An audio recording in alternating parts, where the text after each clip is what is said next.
Ladies and gentlemen, j'ai le plaisir de vous présenter le film d'animation Batman Gotham by Gaslight. Ce nouveau produit de Warner Bros, qui prend énormément de liberté sur le comic book éponyme de Brian Augustine et Mac Mignola, connu dans le monde francophone grâce à l'album de bande dessinée regroupant deux comics de Batman, se déroulant tous deux dans une continuité parallèle au XIXe siècle, sous le titre de Batman, Gotham au XIXe siècle, tout bêtement. Le premier de ces comics porte le titre de Appelez-moi Jack, publié pour la première fois en français par Comics USA en 1990. Le siècle dernier donc. Et le second, Le Maître du Futur, ce qui est amusant pour un Batman situé dans le passé. Avant de poursuivre, je vous invite à lire l'excellent article de Arnaud Kikou sur le site comicsblog.fr. Et même s'il confond fête foraine avec exposition universelle, on ne lui en tiendra pas rigueur. L'exposition universelle de Gotham.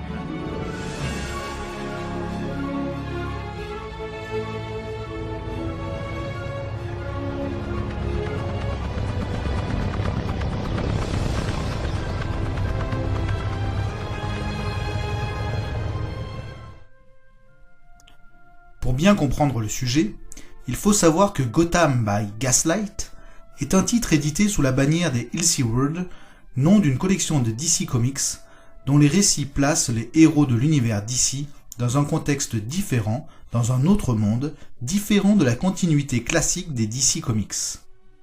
À la différence de la série What If de Marvel, Elseworlds n'est pas une publication régulière, mais est conçu comme un label apposé tant à des romans graphiques qu'à des annuals.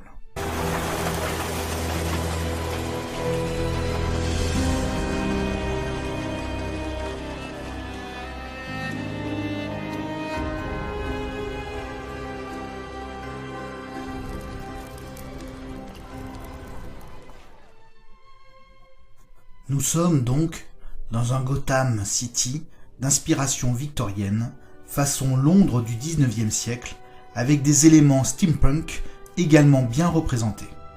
Le steampunk est un courant essentiellement littéraire, dont les intrigues se déroulent dans un XIXe siècle dominé par la première révolution industrielle du charbon et de la vapeur, steam en anglais. Il s'agit d'une uchronie faisant référence à l'utilisation massive des machines à vapeur au début de la révolution industrielle, puis à l'époque victorienne.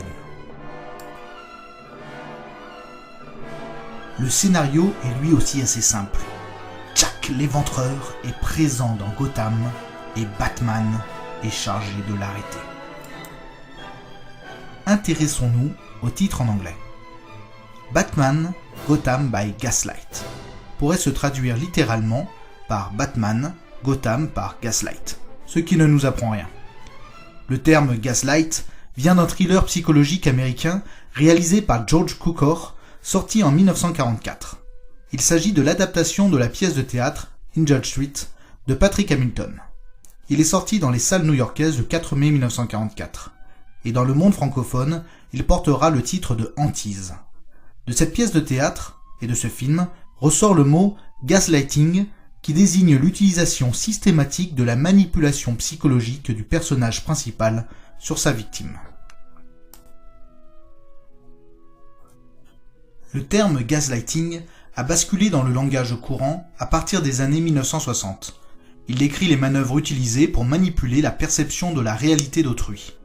C'est donc une forme d'abus mental dans lequel l'information est déformée ou présentée sous un autre jour, omise sélectivement pour favoriser l'abuseur ou faussée dans le but de faire douter la victime de sa mémoire, de sa perception et de sa santé mentale. Et c'est exactement cela que nous retrouvons dans ce Batman. Le titre, une fois expliqué, donne le ton de ce film d'animation dirigé par Sam Liu, un habitué des films d'ici.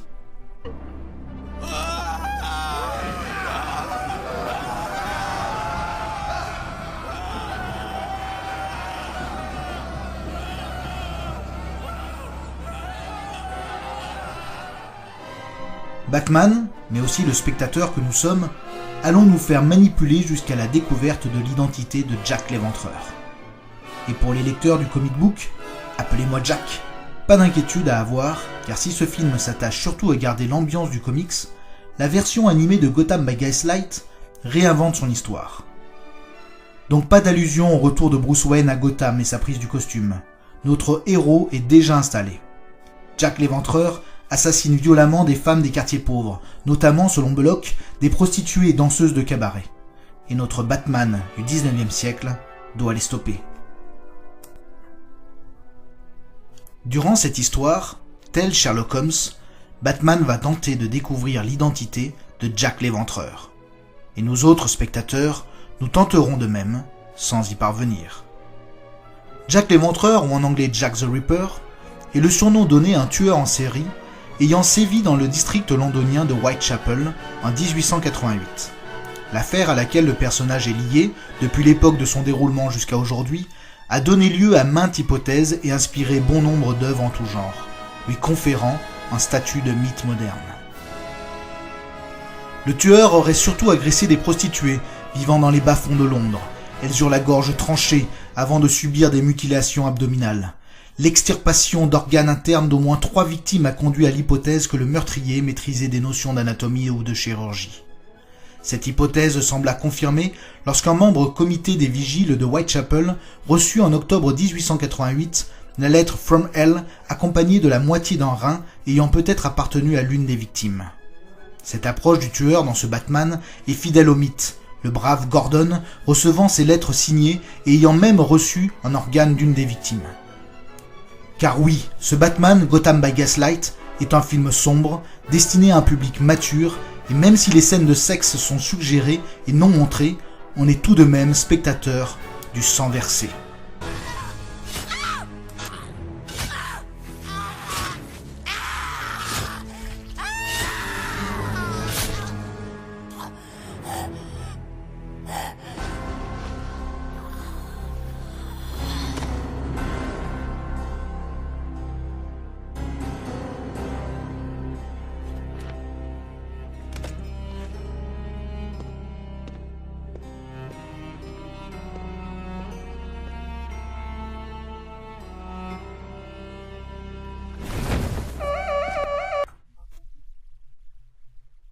Attention, avant de continuer, je vous préviens, il y a de nombreux spoils. Intéressons-nous à présent au personnage. Batman. Notre héros dévoile une facette intéressante dans ce film. Tout d'abord, il arbore un costume conforme à cette époque, la cape étant de la mode de cette période. Sa veste, telle une cuirasse d'escrime aux couleurs des premiers Batman des comics, et portant son bat-symbole qui ressemble à celui de 2001, pantalon de cuir noir et bottes en cuir marron foncé tendant sur le noir. Son masque est simple, et l'on devine des coutures grossières mais solides qui relient les différents morceaux de cuir.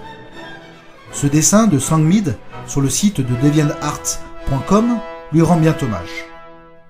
Nous remarquons en revanche que Bruce Wayne ne fait aucun effort pour masquer sa voix, pas de joujou technologique, 19e siècle oblige.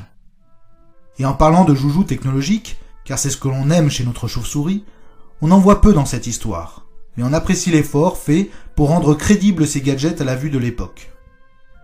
Système par air comprimé, fiole en verre, bat-ceinture encombrante. Et comme un clin d'œil à toutes les apparitions de Batman, le fameux batarang tranchant est employé. Ce qui est à noter également, c'est que dans cette aventure, Batman arrive en calèche ou à pied. On remarque une exception avec une moto qui ressemble fort à une NSU 500 de 1940. On imagine que cet anachronisme volontaire sert à montrer un Batman en avance sur son temps et qui emploie déjà des technologies futuristes. Durant cette enquête, et quête de l'identité de Jack l'Éventreur, nous nous désolons de voir l'impuissance de notre héros. Et pourtant c'est aussi cet aspect si normalement humain qui nous fait nous attacher à lui. Car oui, Batman semble vulnérable plus qu'à l'accoutumée dans cette aventure. Il arrive à chaque fois trop tard sur les scènes du meurtre, aura du mal à mettre à terre ses adversaires. Il saigne et n'est pas toujours très perspicace devant les indices. Et c'est cela qui est génial dans ce film. Oui, le héros de Gotham City peut être mis à genoux et les scénaristes ont bien compris comment lui faire repousser ses limites. Et on adore cela. Sur ce sujet d'ailleurs, je vous invite à lire l'article de Dan sur le site hitech.fr, hitek.fr, qui s'intitule « Pourquoi Batman est-il plus populaire que Superman ? Explication ». Cette vulnérabilité se retrouve dans ses sentiments lorsque, attention spoil, il sera accusé par une sans-abri ou encore lorsque la religieuse qui a aidé Bruce Wayne à la mort de ses parents meurt assassinée par Jack l'Éventreur. Et si l'aspect sombre de Batman est peu exploité dans cette histoire, on la devine cependant lors d'un échange entre Selina Kyle et Batman Bruce Wayne. Et alors, quelle est son histoire? Selina. Oh, mais oui, tes parents. Et tu leur fais payer le prix fort? Aux criminels, j'entends? Au début, oui, mais ça ne suffisait jamais. Ils ne pouvaient pas payer la dette, n'est-ce pas?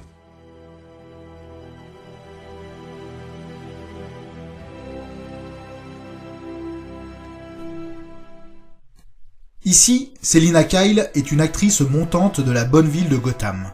Elle montre un intérêt immédiat sur le peu d'avancée de l'enquête, accusant notamment la police de ne s'intéresser qu'aux personnes fortunées de la ville. Séductrice, elle est pourtant la voix féministe, comme souvent lors de ses apparitions dans les autres aventures de Batman, et semble savoir se jouer des hommes. Attention spoil. Ici, elle ne campera pas la belle et sensuelle Catwoman, mais plusieurs indices discrets raviront les fans de cette femme fatale. En effet, les petits félins sont régulièrement présents lors de ses apparitions. De plus, la forme de ses yeux et une certaine minauderie dont elle a le secret ne laissent planer aucun doute sur son identité.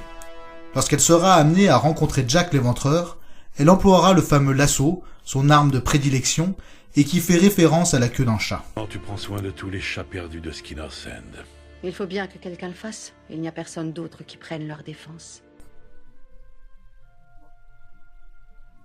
Leslie Tompkins. On retrouve ici Leslie Tompkins, les passionnés connaissent son histoire dans les autres aventures du Chevalier de Gotham. Leslie était une amie proche de Thomas Wayne. Elle prend soin de son fils, Bruce, après le meurtre des Wayne, aux côtés du majordome de la famille, Alfred Pennyworth. Dans ce Batman, Leslie Tompkins est sous les traits d'une religieuse qui accueille dans sa paroisse les indigents et pauvres de Gotham. D'ailleurs, un certain nombre viennent de la part de Batman, ce qui fera que cette femme d'église aura une bonne opinion de l'homme chauve-souris.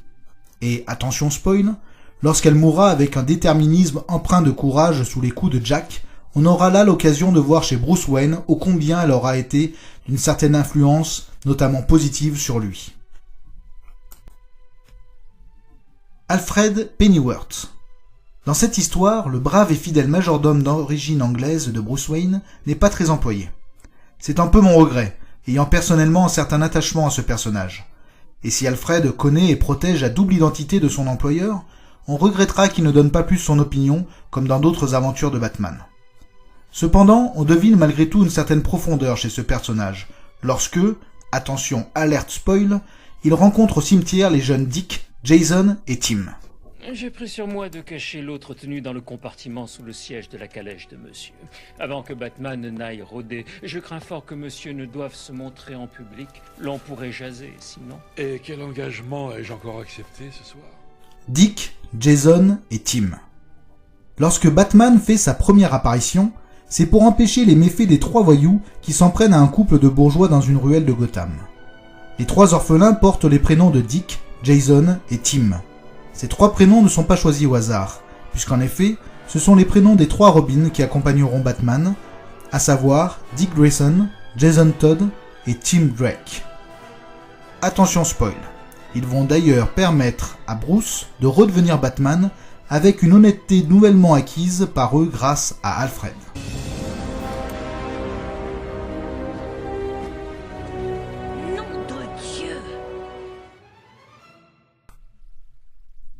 Harvey Bullock. Il est amusant de voir ici Bullock dans un uniforme impeccable, bien rasé de près. De plus, dans cette aventure, Harvey Bullock est honnête sans toutefois être d'une intégrité absolue. Il est borné, irréfléchi sans être stupide, dénué de toute galanterie. Il n'hésitera pas à faire porter le chapeau à Batman pour les meurtres de Jack. Dans cette aventure, il ne semble pas être très proche du commissaire Gordon. Bien que quelques filles de petite vertu aient fait de mauvaises rencontres, comme souvent dans leur univers. Oh, voyons, chef. James Gordon. Comme toujours dans les aventures de Batman, le commissaire Gordon est un homme honnête et professionnel. Il est cependant certain que Gotham est irrémédiablement rongé par le crime et la corruption. Il retrouve espoir après l'arrivée de Batman et on découvre qu'en effet, il aurait donné l'ordre que ces hommes ne traquent pas Batman. Enfer et damnation. Ça va, n'ayez pas peur. Dixit, l'homme qui se déguise en chauve-souris. Je suis dans votre camp, commissaire. Je vais vous aider à vous débarrasser de l'éventreur. Vraiment? Et qui m'aidera à débarrasser Gotham de vous?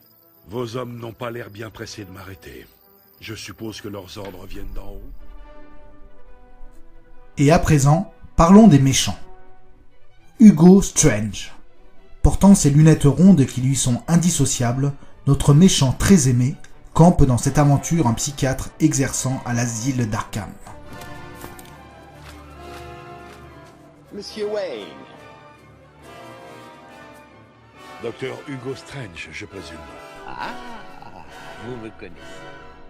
Dans cette histoire, Hugo Strange découvre que Batman est connu de Bruce Wayne.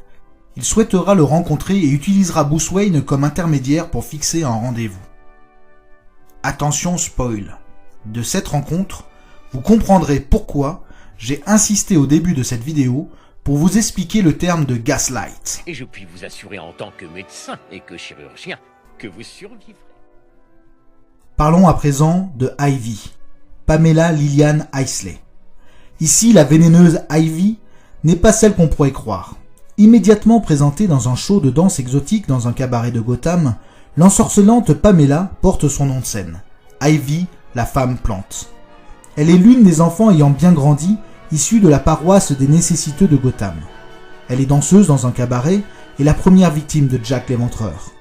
C'est d'ailleurs au moment de leur rencontre qu'on devine que Ivy arrondit ses fins de mois avec ses charmes. D'elle, on ne la verra que très peu, car très rapidement prise sous l'emprise assassine du bistouri de Jack. Mais lors de son show, le présentateur la présentera comme une femme plante et exprimera même son doute sur le fait qu'elle soit réellement une femme. La tenue faite de feuilles et la couleur de ses yeux font référence à sa première apparition dans le comic book Batman 181 en 1966. De plus, on remarquera que Jack l'Éventreur met un certain temps avant de se décider à l'assassiner. Je vois là un clin d'œil des scénaristes qui souhaitent rappeler que le corps de Poison Ivy produit des phéromones d'amour pour que sa victime tombe sous son charme. Mais ce ne sera pas suffisant. Vous m'avez fait une de ces peurs. Pendant une minute, j'ai bien cru que... Mais on voit que monsieur est un vrai gentleman. Tu te sens seul? J'ai horreur de savoir un homme tout seul. Je suis d'une nature très généreuse. Et je parie que tu l'es tout autant que moi. N'est-ce pas, monsieur? Ma chambre est à 2 pas d'ici. À moins, bien sûr, que tu n'aies pas envie d'attendre. Ah, Harvey Dent. Même au 19e siècle, Harvey Dent, ici avocat, est un ami de Bruce Wayne et, attention spoil, deviendra l'ennemi de Batman. Nous trouvons dans ce film un Harvey dandy amoureux de la belle Selina Kyle et qui, peut-être par jalousie, basculera en précipitant la chute de Batman. Mais là, je parle trop. Et juste pour votre culture perso, mais peut-être le saviez-vous déjà, Harvey Dent s'appelait Harvey Kent à l'origine.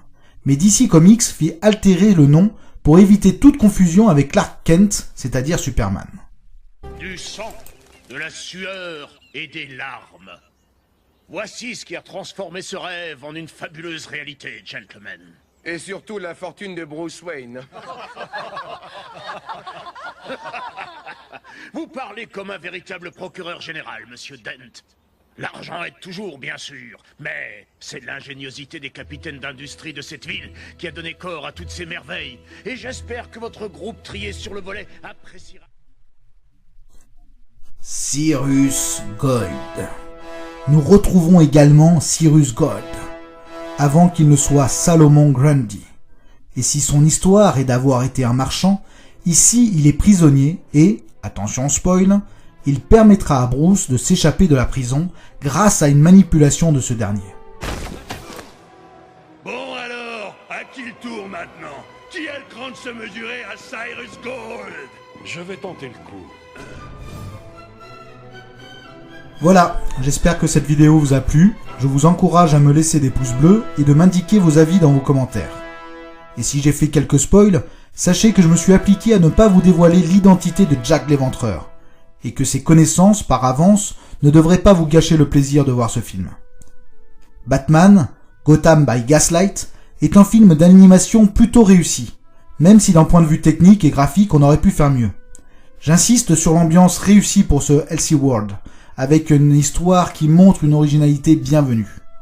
Je vous invite à vous procurer sur le support de votre choix ce film le plus rapidement possible. Et puis, à bientôt. Ciao ciao.